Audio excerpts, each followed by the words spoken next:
Today we're going to talk about digging for samples. It's a very important thing for me. It's the main way that I make music, really. I want to talk about the method in which I do it. Any producer from the 90s, they actually would have been trying to flip it directly off of vinyl. And I don't have any of the means to do that. I've gone to vinyl shops before, but I've never actually bought one, especially not with the intention of sampling it. I also don't have the drum machine hooked onto the vinyl player and then somehow you sample it like that.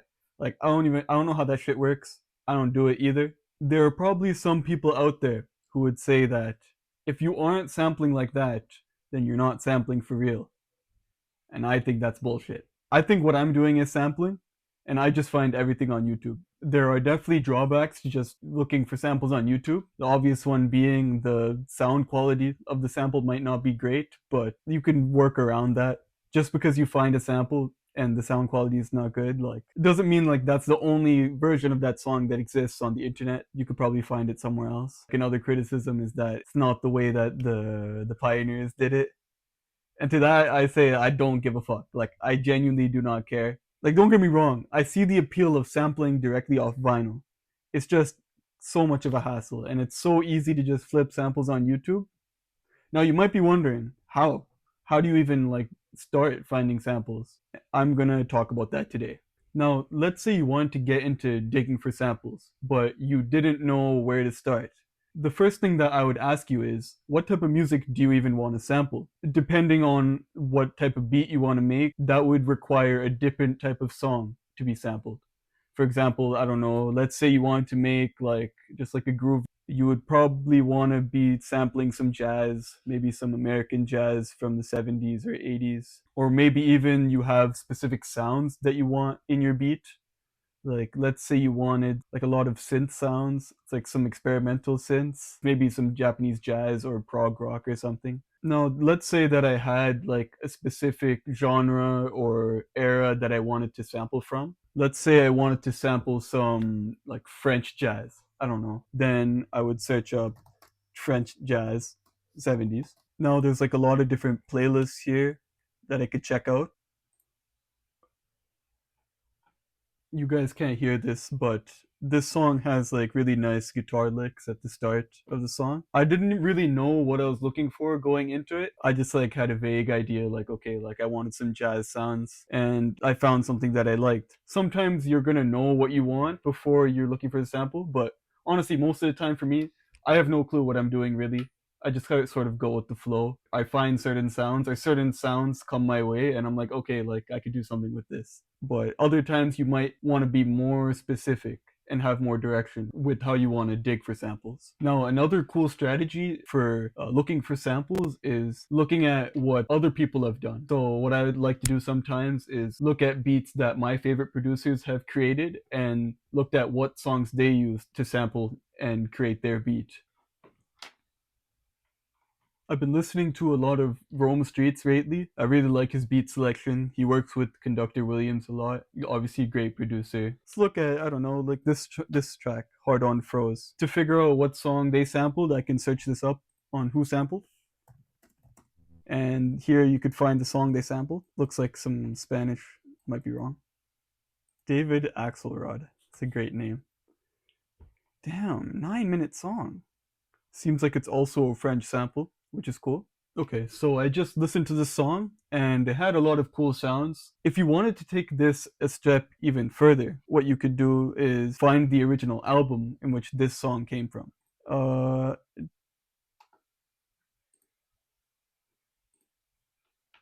Strange Ladies. Oh, there we go. Strange Ladies, 1977. And now we could check out the whole album. I guess it's this. All right, so I just skimmed through this album and I don't know, I skimmed over it for a minute or 2 minutes, but I found a lot of cool sounds. There's a lot of sounds that most people wouldn't even come across because most people wouldn't even think to go through the full album. But when you approach it like this, you're able to find a lot of sounds that most of these producers aren't even coming across. The people who say that you should be sampling off vinyl have a point. They're dealing with physical vinyl that you can't find online. Anything online, in theory, anyone could come across it. But if you're given a really rare vinyl, that's yours. You have that in your hands. and maybe no one else has it, or it's just like so rare. Now that I've gone over some ways of sample digging, now I'm gonna go in more in depth with one specific sample, this one from the Rome Street song. Alright, so I loaded up my sample into FL Studio. Let's figure out which parts of this sample we should sample or could sample.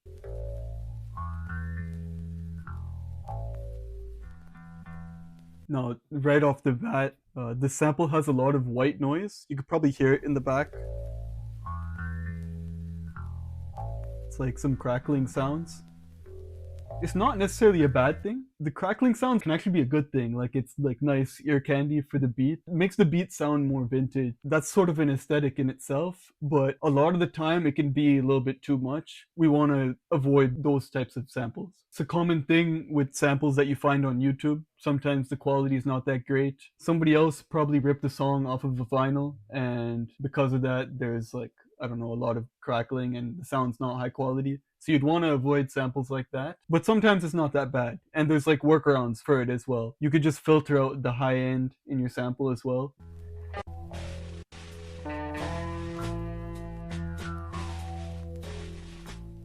Honestly, when I'm looking through samples or songs, I'm just trying to find little pieces of the song that sound cool, honestly. Just moments that sound nice, and then I just take a bunch of moments that sound nice and then compile them to create something unique.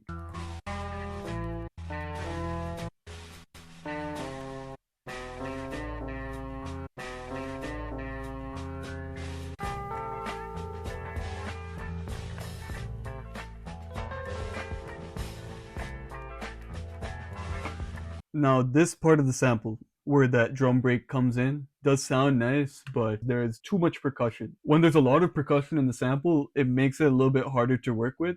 It's not impossible, and sometimes I've sampled songs that have heavy drums in them, and they end up sounding great, but it's a little bit more complicated, so I try to avoid it. The best songs for sampling have either no drums or like little drums, either like subtle hi-hats or like just different percussion in it as well. I love sampling songs that have like bongos or cowbells, that those types of sounds, so that when I use those samples and then I added my own drums on top, then it just sounds like amazing. But in this particular case, there's just too much drums for me to use. Yeah, so this whole section is looking a little bit it's a little bit rough.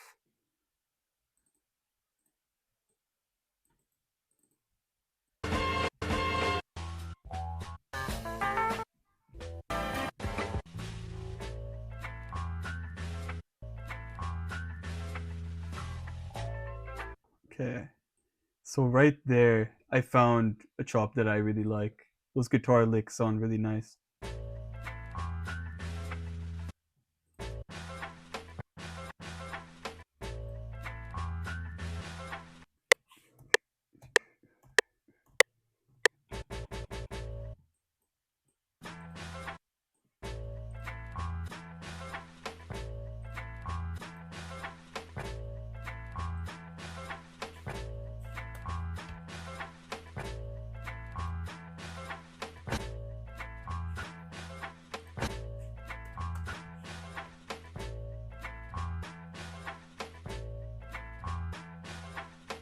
I don't know. I'm just making a random loop, but you get the idea. Like the guitar like sounded cool, so I just chopped it right where I thought it sounded cool, and I've kind of made my own different pattern with it. Just with these two chops here. This.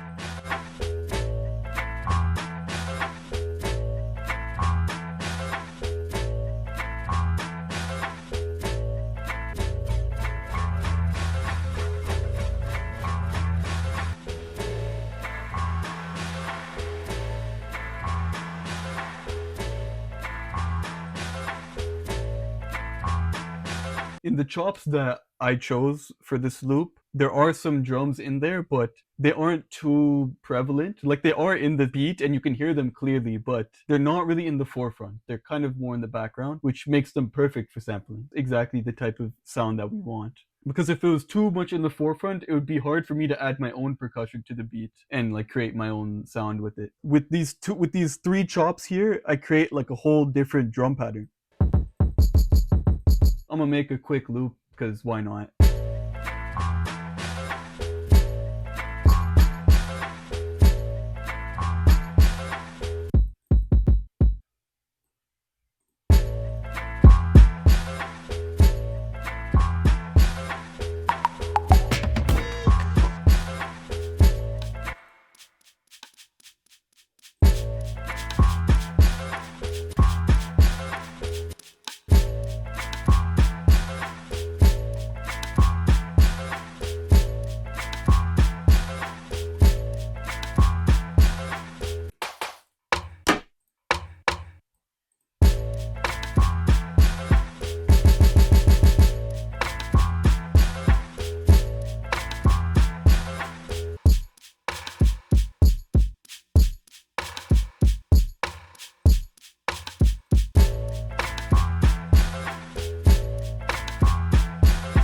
So there you go. I just made some chops from sounds that I thought were cool and then flipped it into something completely different. Okay, now I want to talk about a particular producer that I like. Not too familiar with his albums, but I have heard some of his work. This is Nicholas Craven. He's worked a lot with artists like Boldy James and other rappers. He's saying here, kindly reiterating my plea to all producers to stop ripping samples from YouTube. It sounds like shit.